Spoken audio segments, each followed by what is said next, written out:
দর্শক, এই মুহূর্তে আমি আছি গ্যালারি চিত্রকে। তো আমি যার সামনে বসে আছি আপনারা দেখছেন, উনি আমাদের দেশের একজন বিখ্যাত শিল্পী, একজন কিংবদন্তি শিল্পী মনিরুজ্জামান স্যার।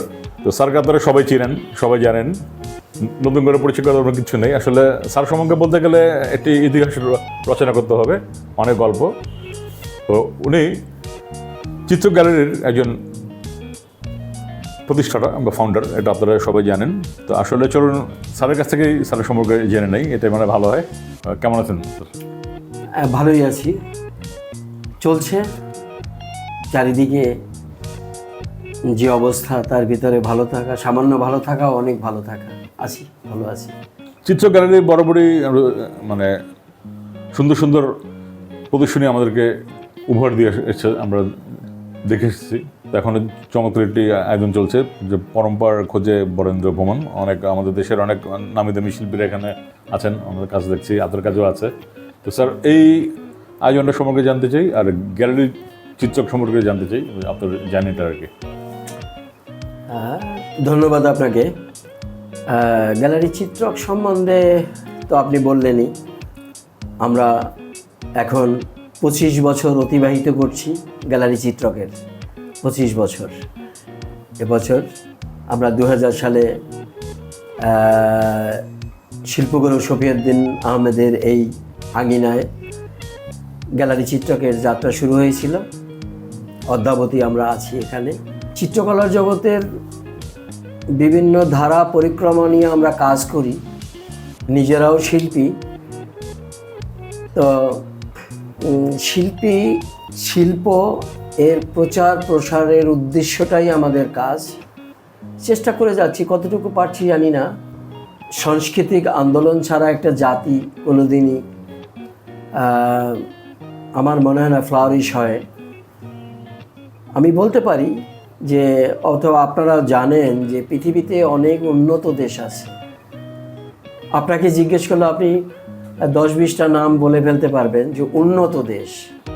কিন্তু আপনাকে যদি প্রশ্ন করা হয়, আমাকে যদি প্রশ্ন করা হয় পৃথিবীতে সভ্য দেশ কয়টি, তাহলে কিন্তু আমাদের ভাবতে হয় কাকে সভ্য বলবো, কাকে ধনী বলবো। তো সভ্য দেশটা হয় কিন্তু সাংস্কৃতিক চর্চা এবং সাংস্কৃতিক আন্দোলন এর মধ্য দিয়ে। সাংস্কৃতিক ক্ষেত্রে যে জাতি যত উন্নত, সে তত সভ্য জাতি, তাই না? আমরা এই ব্যাখ্যাটাই দিয়ে থাকি এবং এটাই সত্যি। আপনারা আসছেন গ্যালারিতে, এখন আমার একটা এক্সিবিশন চলছে। এক্সিবিশনটা আসলে আমরা তো গত 20-25 বছরে নিয়মিত এক্সিবিশন করে থাকি।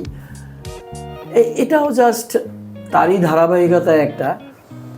আমরা বছর 7-8 আগে আমরা এই গ্রুপটাই, আরও কয়েকজন ছিলেন, আমরা সুন্দরবন ভ্রমণে গেছিলাম। তো আমরা যেহেতু শিল্পী, আমাদের কাজটা কি, যেহেতু দেখে আসছি, আমরা কি দেখলাম আপনার সাথে শেয়ার করা। যখন আপনার কাছে শেয়ার করতে পারবো, তখন কিন্তু আমাদের মনে হয় যে আমাদের ওই দেখাটা সার্থক। সুন্দরবন থেকে ঘুরে এসে কিন্তু আমরা একটা এক্সিবিশন করেছিলাম সবাই মিলে, সাইলেন্ট বিউটি অফ সুন্দরবন এই নামে। অসাধারণ এক্সিবিশন হয়ে গেছিল এবং অসংখ্য দর্শক এর প্রশংসা করেছিল যে একটা সুন্দর এক্সিবিশন দেখলাম অনেকদিন পরে। হঠাৎ চিন্তা হলো যে সুন্দরবনের মতো আমরাও এই সময়টাকে ধরে রাখি। যেহেতু বরেন্দ্র অঞ্চল আমরা ঘুরে আসলাম, এরকম প্রতীয়মান পতিতযশা একজন শিল্পীর সাথে তার শৈশব যেখানে কেটেছে, সেটাকে আমরা ধরে রাখি। এই মানসিকতায় আমরা যে সবাই মিলে, যেহেতু সবাই শিল্পী, এই প্রদর্শনীর আয়োজন। বরেন্দ্রের যে জীবন, বরেন্দ্র অঞ্চল, তার ল্যান্ডস্কেপ, তার প্রাকৃতিক সৌন্দর্য, এই বিষয়গুলো এই প্রদর্শনীতে ফুটে উঠেছে বলে আমার বিশ্বাস। আপনাদের ভালো লাগলে, দর্শকদের ভালো লাগলে, আমাদেরও ভালো লাগা, এই তো।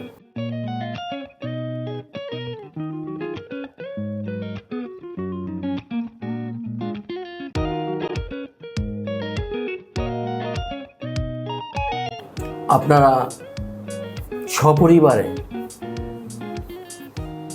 শিল্প সংস্কৃতির এই চর্চাগুলো পরিবারের বাইরে প্র্যাকটিস রাখবেন। চিত্রকলা এটা আত্মার খোরাক। অথবা আমরা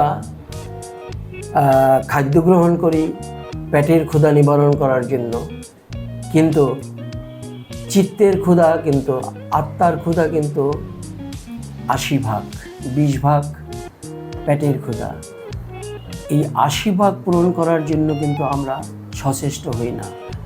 একটা পরিবার থেকে, সমাজ থেকে, পারিপার্শ্বিক অবস্থার মধ্য দিয়ে যদি আমরা আমাদের প্রজন্মকে বেড়ে উঠাতে পারি, ভালো শিক্ষা দিতে পারি, তাহলেই পরবর্তীতে একটি রাষ্ট্র সমৃদ্ধ হবে, একটা রাষ্ট্র সভ্য হবে। আপনাদের বাচ্চাদের নিয়ে আপনারা সুস্থ সংস্কৃতির চর্চা যে জায়গাগুলো হয়, শুধু চিত্রকলাই নয়, আমাদের সাহিত্য, আমাদের শিল্প, আমাদের চলচ্চিত্র, আমাদের নাটক, থিয়েটার, যা বলেন, এবং আমাদের চলন বলেন, আচরণ, আমাদের মানবিক গুণাবলীগুলো তৈরি করার জন্য শিশুদের নিয়ে এই স্থানগুলোয় যাবেন একটু সময় পেলেও। শুধু আমি বলবো শুধু এই 4 দেয়ালের ভিতরে গ্যালারিতেই আসবেন তা নয়, শিশুদের নিয়ে প্রকৃতিতে যাবেন, তাদের উদার আকাশ, দিগন্ত, মাঠ, বড় নদী, পাহাড় এগুলো দেখাবেন। ওদের ভিতরে চিন্তা আসবে, কেন আমরা এই যে দিগন্তে যাওয়া, প্রকৃতিতে যাওয়া, ওদের ভিতরে যে চিন্তার খোরাক তৈরি করে দেওয়া, এখান থেকেই ওরা প্রশ্ন করতে শিখবে এবং দেশকে ভালোবাসতে শিখবে, নিজেদেরকে বড় করতে শিখবে। কাজেই আমার একান্ত অনুরোধ, আপনারা শত ব্যস্ততার মধ্যেও শিশুদের নিয়ে প্রকৃতিতে যাবেন এবং সাংস্কৃতিক যে সুস্থ সাংস্কৃতিক চর্চাগুলো আছে, আমাদের যে ঐতিহ্য আছে, ঐতিহ্যগুলোকে ওদের সাথে পরিচয় করিয়ে দেওয়ার চেষ্টা করবেন। এর মধ্য দিয়ে ওরা মানবিক হবে, ওরা বড় মানুষ হোক, সুন্দর মানুষ হোক, বড় লোক নয়, বড় মানুষ করে তোলেন, মানবতাবাদী করে তোলেন। ধন্যবাদ আপনাদের।